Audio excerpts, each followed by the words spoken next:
നമ്മുടെ offer plant ഒക്കെ അടിപൊളി പ്ലാന്റ് അല്ലേ? അയ്യോ വീഴത്തൊന്നും ഇല്ലടാ, നീ വെറുതെ എന്നെ പേടിപ്പിക്കില്ലേ. ഇതെന്താ വെള്ളം കെട്ടി നിർത്തിയേക്കുക. നമ്മുടെ വാൻഡയൊക്കെ വളർത്തുമ്പോഴേ ഈ വാൻഡയ്ക്ക് നന്നായിട്ട് ഒരു ഹ്യൂമിഡിറ്റി കിട്ടാൻ വേണ്ടി ഇതുപോലെ നമ്മൾ വെച്ചിരിക്കുന്ന സ്ഥലത്തിന് താഴെയായിട്ട് വെള്ളം കെട്ടി നിർത്തിയാൽ പ്ലാന്റ് ഭയങ്കര ഫ്രഷ് ലുക്ക് ഇരിക്കും. അപ്പോൾ വാൻഡയ്ക്ക് പുതിയ ഓഫർ വന്നിട്ടുണ്ട്. അപ്പോൾ ഓഫർ വന്ന പ്ലാന്റ്സ് ഒക്കെ ഞാൻ ചെക്ക് ചെയ്യാനായിട്ട് ഇറങ്ങിയതാണ്.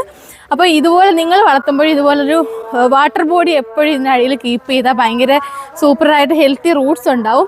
ഓഫർ എന്ന് പറയുന്നത് ഒരു വാൻഡ എടുക്കുകയാണെങ്കിൽ നിങ്ങൾക്ക് 100 രൂപ ഓഫറാണ് വന്നിരിക്കുന്നത്. അപ്പം നമ്മൾ വാൻഡയ്ക്ക് ഇതുപോലെ വെള്ളവും കൊടുത്ത് ബ്രൈറ്റ് ലൈറ്റും കൂടെ കിട്ടിയാൽ എല്ലാത്തിലും പൂ പിടിക്കും. അപ്പം നമുക്ക് കുറച്ച് പൂക്കാതെ കിടന്ന വാൻഡയാണ്. അപ്പം പുതിയ സ്റ്റോക്ക് വന്നതേ ഉള്ളായിരുന്നു. അപ്പോൾ ബഡ് ആവാൻ വേണ്ടിയിട്ട് വാട്ടർ ബോഡിയും കൊടുത്ത് നല്ല ലൈറ്റുള്ളൊരു ഏരിയയിൽ കൊണ്ടിട്ടേക്കുവാണ്. പെട്ടെന്ന് ബഡ്സ് ഉള്ള ഒരുപാട് വെറൈറ്റി ഉണ്ട്. മിക്കതിലും താണ്ട ബഡ് വന്ന് സ്റ്റാർട്ട് ചെയ്തിട്ടുണ്ട് കേട്ടോ. അപ്പം ഓഫർ എന്താണെന്നുള്ളത്